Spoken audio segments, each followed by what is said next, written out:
दिया, जर्मनी के संसद में प्रोग्राम दिया, लंका के सांसदों का प्रोग्राम दिया, अभी सिंगापुर के भी सांसदों का प्रोग्राम लेके आ रहा हूँ।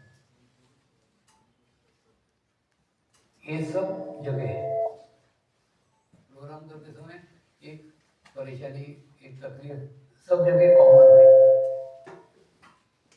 तो तकलीफ ये कि सब जन बोलते कि हम धर्मनिरपेक्ष है, हम धर्म का कोई कार्यक्रम नहीं करते। तो मैंने उनको बोला पहले धर्म क्या है वो समझ लो ना। धार्मिकता और आध्यात्मिकता इन दोनों का अंतर ही समझ में नहीं आ रहा, लेकिन ठोक देते कि हम धर्म का नहीं करते। एक्चुअली धार्मिकता अलग है और आध्यात्मिकता अलग है। एक ध्यान रखो, जैसे जैन मुनि है, जैन मुनि मुझे अकेले बुलाते हैं, स्वामी जी अकेले में मिलना चाहते हैं, मिलता हूँ मैं। स्वामी जी एक रिक्वेस्ट है, आप जैन बनते हो क्या?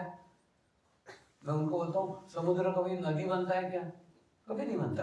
तो उसी प्रकार से आध्यात्मिक व्यक्ति कभी भी धार्मिक व्यक्ति नहीं हो सकता। तो आप भी मैं आपको वही स्पष्ट करना चाहता हूँ कि ये सब जगह मुझे यही तकलीफ हुई कि लोगों को धार्मिकता और आध्यात्मिकता का अंतर समझ में नहीं आता। हाँ, अब थोड़ा ही समझ लो, आध्यात्मिकता एक स्थान है, आध्यात्मिकता एक जगह, हाँ, और बाकी जितने धर्म है और मेरे ख्याल से जिसको हम धर्म बोल रहे हैं ना वो धर्म है ही नहीं, वो उपासना की पद्धतियाँ हैं। तो हो सकता है आपकी उपासना की पद्धति अलग हो, मेरी उपासना की पद्धति अलग हो, तो जितनी उपासना की पद्धतियाँ हैं वो सब सीढ़ियाँ हैं। अच्छा, सीढ़ी पे से प्रत्येक सीढ़ी पे से चढ़ करके यहाँ पहुँचना पड़ता है और यहाँ पहुँचने के बाद में सीढ़ी खत्म हो जाती है। हाँ, इसलिए एकदम एक ही थर्मामीटर बता रहा हूँ, कोई भी व्यक्ति वो कोई भी बात कर रहा है वो किसी उपासना पद्धति विशेष की बात कर रहा है तो समझ लो वो यहाँ पहुँचा नहीं है, तो वो सीढ़ी की बात करेगा। और क्योंकि वो सीढ़ी पे बैठा हुआ है, और जो यहाँ पहुँच गया वो कभी भी किसी सीढ़ी की बात नहीं करेगा, कि किसी उपासना पद्धति की बात नहीं करेगा। तो ये एक बहुत बड़ा अंतर है। और दूसरा, यहाँ पहुँचने वो हुआ ना, अब तुम ना नाम से उसको मत गिनो। जैसे मेरा नाम शिव भगवान स्वामी है तो तुम तुरंत मेरे को हिंदू में ठोक दोगे, ऐसा नहीं हो सकता। मेरा नाम जमीर हो, मेरा नाम जॉन हो, तो क्या तुम क्रिश्चियन या मुसलमान बना दोगे? तो नाम से उसकी पहचान नहीं होती। आप भी कहाँ पैदा हुए, आपको भी कोई ना कोई सीढ़ी में पैदा होना पड़ेगा, मेरे को भी कोई ना कोई सीढ़ी में पैदा होना पड़ेगा। लेकिन प्रश्न है, सीढ़ी पे बैठे बैठे मर जाएंगे क्या? लेकिन सीढ़ी पे नहीं बैठ जाएंगे, वहां से पहुँचते पहुँचते यहाँ पहुँचे। मैं भी एकदम क्या बोलते हैं धार्मिक कट्टर ब्राह्मण घर में पैदा हुआ हूँ और पूरे उसी वातावरण में फैला हूँ, लेकिन उसी वातावरण से निकल करके यहाँ तक पहुँचा ना। तो आप भी कोई ना कोई वातावरण में पैदा हुए, लेकिन प्रश्न है वहां से आगे प्रगति हुई क्या, आगे प्रोग्रेस हुई क्या? और मेरी नानी कहती थी परमात्मा अविनाशी है, कल भी था, आज भी है और कल भी रहेगा। तो मैं बचपन में, छोटे बचपन में समझ गया था परमात्मा कोई व्यक्ति हो ही नहीं सकता, क्योंकि कोई भी व्यक्ति ऐसा नहीं जो कल भी था, आज भी और कल भी रहे, कोई व्यक्ति ऐसे नहीं है। उसके बाद में फिर वो बोलते मेरे को, और वो नानी परमात्मा परमात्मा करती थी, तो मैंने बोला मैं परमात्मा के खोज में निकलूंगा। और उसके बाद में परमात्मा के खोज में निकला, लेकिन फिर किसी ने बोला ये पूजा करो, ये पूजा करने से परमात्मा मिल जाता है, वो पूजा की। किसी ने बोला 24 यार गायत्री का जाप करो, गायत्री का जाप करने से भगवान मिल जाता है, नहीं मिला। उसके बाद हवन करो, हवन, माने जिसने जो जो कहा ये करने से परमात्मा मिल जाता है, वो परमात्मा कभी भी नहीं मिला। कभी भी ऐसा समाधान नहीं मिला कि मुझे परमेश्वर मिल गया, मुझे परमात्मा मिल गया। एक उसके बाद में फिर क्या होता है, जब अपने साथ माने मेरे 70 साल के अनुभव के आधार पर कह रहा हूँ कि शरीर के प्रयत्न से परमात्मा की प्राप्ति असंभव है। हाँ, उसके बाद में क्या होता है, जब शरीर के प्रयत्न समाप्त है तो हम क्या करते हैं, प्रार्थना का जन्म होता है। प्रार्थना करना चालू किया, प्रार्थना करना चालू किया, प्रार्थना से फिर रोना चालू कर दिया, तो रोना। अच्छा, ऐसा नहीं कि सब कुछ नहीं हो रहा, सब एजुकेशन अच्छा हो रहा था, अच्छी पढ़ाई कर रही थी, मैंने एमकॉम तक पढ़ाई की, लेकिन फिर भी अंदर से लगता था मेरा जन्म पढ़ने के लिए नहीं हुआ है, मेरे जीवन का कोई उद्देश्य है, पढ़ना मेरा जीवन का उद्देश्य नहीं। फिर अच्छी मार्केटिंग मेरे की नौकरी लग गई कलकत्ते में, तब भी लगा नहीं मेरा उद्देश्य नौकरी करना नहीं है, मेरे जीवन का उद्देश्य किस भी और है। फिर नदी के किनारे ऐसे बैठे रहता था, बैठे बैठे पानी के बहते हुए पानी को देखता था और कहता था ये पानी कभी ना कभी कहीं न जाके समुद्र में मिल जाएगा, और जो समुद्र में मिल जाएगा उसके बाद में इसका अस्तित्व नदी नहीं रहेगा, ये समुद्र के रहेगा। तो मेरा अस्तित्व कब खत्म होगा, मैं कब परमात्मा मैं होऊंगा? ऐसा जब तीव्र अपने अंदर भाव आता है तब जाकर के मुझे, और दूसरा मुझे हर दफे पशुपतिनाथ का मंदिर दिखता था, एक टेकड़ी नुमा शिव मंदिर दिखता था, उसके बाद में साधु बाबा जी दिखते थे। ये तीनों का आपस में क्या संबंध था कुछ भी पता नहीं, लेकिन बाद में ऐसे मार्केटिंग के काम से कानपुर आया था, मैंने कहा सही था, 3-4 दिन बैंक बंद थे, तो एक कंचन करके होटल था, अभी भी है वो, तो वो होटल बंद हो गया अभी, लेकिन है। तो वहाँ रुका हुआ, तो मैंने उस समय ना ऐसे एसटीडी कुछ नहीं था, खूब कॉल लगा के फ्रंट पर लगाना पड़ता है। तो मैंने वो मैनेजर को बोला कि खुद ही छोड़ के नहीं जा रहा हूँ मैं, मेरे ऑफिस से फोन है, तो उन्होंने बाहर गया, बस इतना बोलना, बाकी कुछ मत बोलना। और फिर मैंने वहाँ बैठे बैठे एक प्लानिंग बनाया, अरे यहाँ से पशुपतिनाथ तो बहुत पास में, तो वहाँ से कानपुर से गोरखपुर आया, गोरखपुर से सोनाली आया, सोनाली से भेरवा आया। और अभी मैं ड्राइवर से बात करते करते आ रहा था कि वो उस समय ना अर्थ रोड था, पृथ्वी रोड बोलते थे उसको, तो वहाँ पे ना सोनेली से जब हम वैसे बैठे ना, तो उसने बोला कि हम पहुँच जाएंगे 10 बजे काठमांडू। तो फिर वही पहुँच गया, तो भी पहुँचे ही नहीं। मैंने बोला तूने तो बोला था 10 बजे, दिन के तो नहीं बोला, रात के 10 बजे पहुँचे। तो काठमांडू उस समय इतना खराब रास्ता था कि एक बार अगर एक गाड़ी चलेगी तो 3-4 किलोमीटर में जाने के बाद में दूसरी गाड़ी, खूब धूल उड़ रही थी, 40 साल करीब बाद है, ऐसा डस्ट उड़ा था। उसके बाद में काठमांडू पहुंचे, काठमांडू में एक माउंटेन करके होटल है, तो है कि नहीं मालूम, वहाँ में रुका था। उसके बाद में पशुपतिनाथ के मंदिर में गया, मंदिर में गए तो वहाँ का पुजारी मेरा वेट कर रहा था।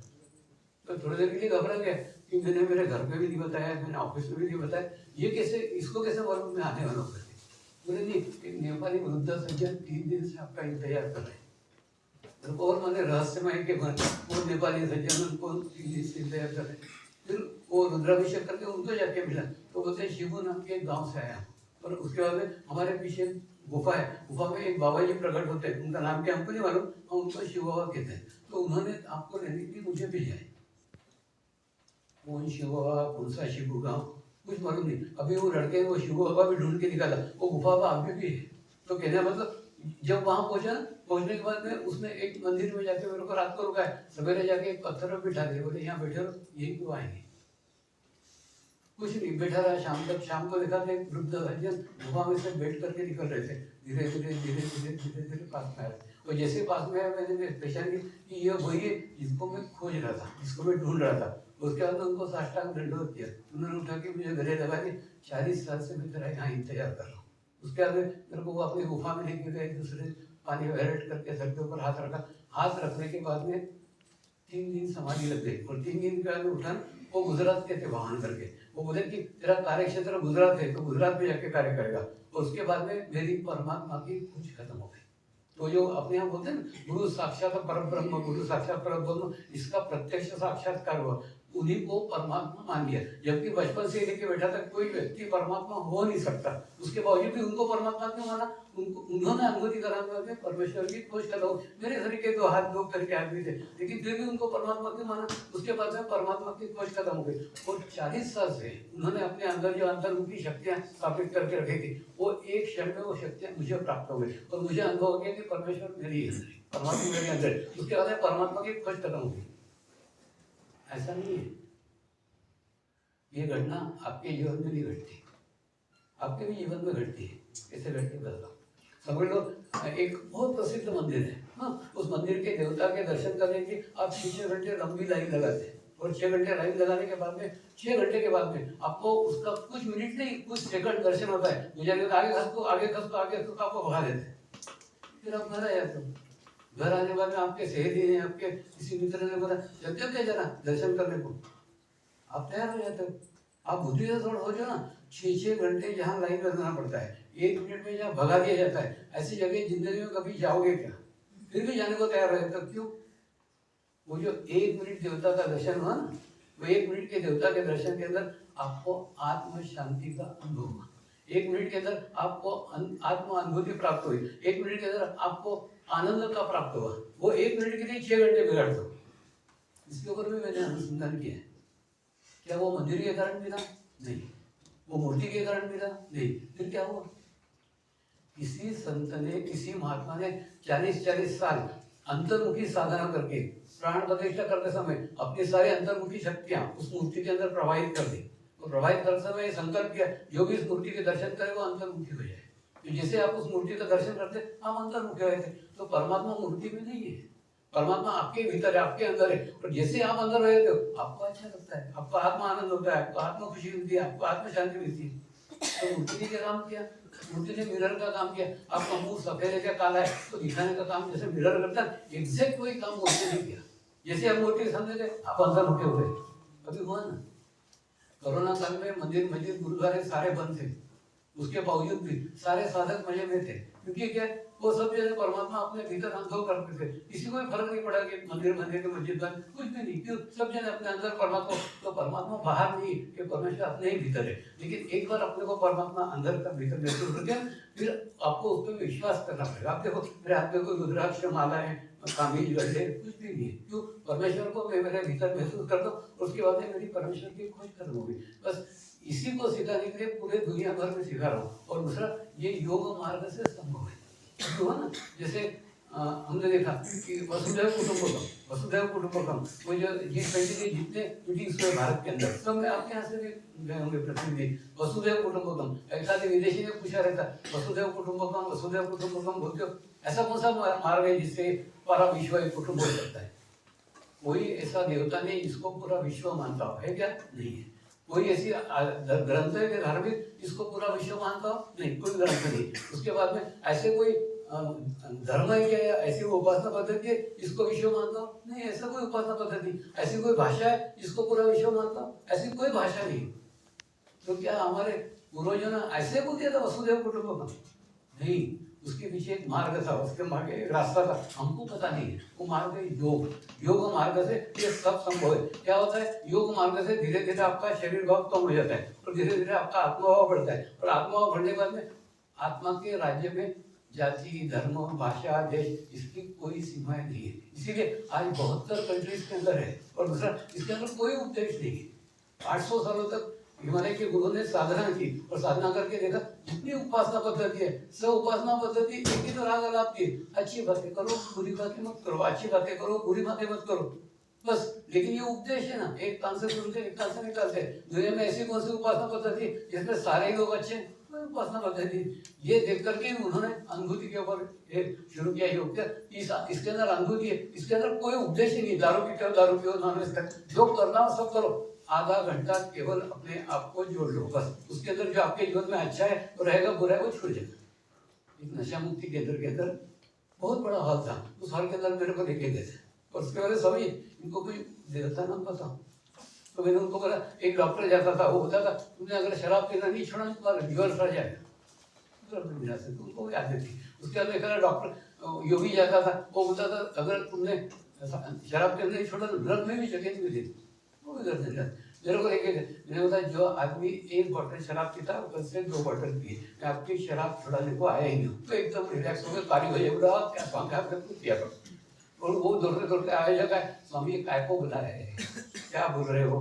मैंने बोला तो मेरे को मेरा कार्यक्रम कर डिस्टर्ब करो। उसके बाद मैंने बोला मैं आपकी शराब छुड़ाने को आया ही नहीं हूँ, मैं आपके जीवन में परमात्मा को जोड़ने आया हूँ, परमेश्वर को जोड़ने आए। और उसके बाद में आप ध्यान करो, ध्यान करने के बाद में उनका 45 दिन का अनुष्ठान किया, उसमें चमत्कार होता कुछ नहीं, उनको साधना करना पड़ेगी। और 45 दिन के अनुष्ठान के बाद 90% लोगों की शराब छूट गई। क्यों? हिमालय के गुरु वहां पीट के दारू पीते बैठे हैं क्या? जब उनका बीज तो अपने अंदर लोगे, ऑटोमेटिकली उस बीज को अच्छे आम आएंगे, बोल के काटे आएंगे नहीं, तो ऑटोमेटिक छूट गए। इसलिए विश्व के अंदर कोई उपदेश नहीं है, इसलिए इतने 72 कंट्रीज के लोग जुड़े हुए, क्यों? कोई उपदेश जो करने का हो, हम ये शरीर बातें इनके ऊपर कुछ नहीं होते, हम सिर्फ तो ध्यान करो, ध्यान करो, ध्यान करो। ध्यान करने से ऑटोमेटिक जो आपके जीवन में अच्छा है वो रहेगा, बुरा है वो छूट जाएगा। फैमिली नहीं छूटती, गृहस्थी नहीं छूटती, मेरा काम हो कुछ नहीं। मेरे को बच्चे हैं, पोते हैं, पोती है, दामाद है, सबके बीच में रहता हूँ, लेकिन आधा घंटा ऐसा रहता हूँ जिसमें दुनिया का कोई भी मेरे भीतर नहीं रहता, बस ये करने के लिए। और ये योग, तो योग और योगासन का भी ये विषय खूब बड़ा है, ये तो 8-8 दिन तक इसके ऊपर प्रवचन करता हूँ। योगासन और योग में खूब अंतर है। आज हम ना योग के पैकिंग के अंदर योगासन परोस रहे योगासन, और अंदर है योग। एक्चुअली योग का मुख्य उद्देश्य क्या है? चित्त वृत्ति निरोधा। क्या हो रहा है योगासन से? हो रहा है योगासन से, योगासन का कोई संबंध ही नहीं चित्त से। ये तो फिजिकल एक्सरसाइज है, जैसे दंड बैठक है वैसे योगासन है। देखो मैंने इसके ऊपर एक भी अक्षर पढ़ा हुआ नहीं है, एक भी किताब पढ़ी हुई नहीं, सब मेरे अनुभव है। एक बार मैं ऑस्ट्रेलिया में गया था, ऑस्ट्रेलिया में 5 प्रसिद्ध योगा टीचर मेरे को मिलने के लिए आई थी, और सब मैं पहचान कर ऑस्ट्रेलिया की 5 योगा टीचर है। मिला उनको, एकदम सुंदर सुडोल शरीर था, जैसे कहते फैक्ट्री में से भूया निकलते ना ऐसा। और उसके बाद में उतना ही खराब, उतना ही वीर, उतना ही कमजोर उनका चित्त था। तो बहुत बुरा लगा, ये योगा टीचर है, इनका चित्त इतना वीक क्यों, इतना कमजोर क्यों? खत्म है। फिर मैं घर गया, घर जाके रात को ना मेरे को मेरे नानी की बात याद आई। मेरा नानी के सामने कोई भी जवान लड़की मिरर देखती थी ना खूब देर, नानी तो जोर से डांट लगाती, मिरर मत देख। समझता था वो लड़की मिरर देख रही है, नानी का क्या यार है। लेकिन उस दिन मेरे को उसका अर्थ समझ में आया, लड़की मिरर में क्या देखेगी, अपना अंग प्रत्यंग देखेगी, सारा शरीर नाशवान है। तो जितना चित्त को शरीर पर डालेगी उतना चित्त का सत्यानाश होगा। दूसरे दिन वो पांचों लड़कियां आई तो वो यहाँ स्वामी अध्यात्म से हमारा कोई, हम तो फिगर बनाने को आए थे। मैंने बोला तेरी फिगर बन गई, अरे तूने तेरा चित्त तेरे शरीर पर डाला, तो चित्त का सत्यानाश हो। अब तुम्हारे कोई डॉक्टर बैठा तो समझो, एक लड़की फिगर बनाने को अपने शरीर में चित्त डालती, उसके चित्त का सत्यानाश होता। तुम दिन भर में कितने पेशेंट में चित्त डालते हो। इसलिए मैं डॉक्टर बोलता हूँ सबसे खराब अगर दुनिया में किसी की स्थिति है तुम्हारी, तो तुम सबसे ज्यादा तुमको ध्यान की आवश्यकता है, तुमको इसलिए मेडिकल कॉलेज में होते ना, कभी गंगा में भी होके गए, सिंगापुर में, सब जगह मेडिकल कॉलेज के अंदर शिविर होते और करते रहता हूँ। तुमको बोलता हूँ सब ध्यान का सबसे ज्यादा जरूरत तुमको है। तुम अगर सस्ता, और दूसरा इसमें भी रिसर्च किया है ना, जिस डॉक्टर का ब्लड प्रेशर बढ़ा होगा उससे आप चेक करो आपका भी ब्लड प्रेशर बढ़ा हुआ है, माने वो कितना करीब आता है तुम्हारे पास। माने एक डॉक्टर अगर अच्छा है तो समाज अच्छा है, एक डॉक्टर अगर खराब है तो समाज खराब है। तो डॉक्टर को सबसे ज्यादा मेडिटेशन की आवश्यकता है। तो ये योगा का प्रचार प्रसार पूर्ण विश्व में निःशुल्क है। एक दूसरा, इसके अंदर कोई भी उपदेश नहीं, कुछ भी नहीं बोलते, कुछ किसी बात पे कुछ बोलते नहीं, सिर्फ बोलते तुम कुछ भी छोड़ो मत, तुमको जो जीवन में जोड़ा है सिर्फ 30 मिनट ध्यान को जोड़ लो, बस बाकी कुछ। इसलिए ये सरल होने से आसानी से फिर ये होता ना, मोबाइल जो सिंपल है वो अपडेट करते तो ज्यादा दिखता है। अब तो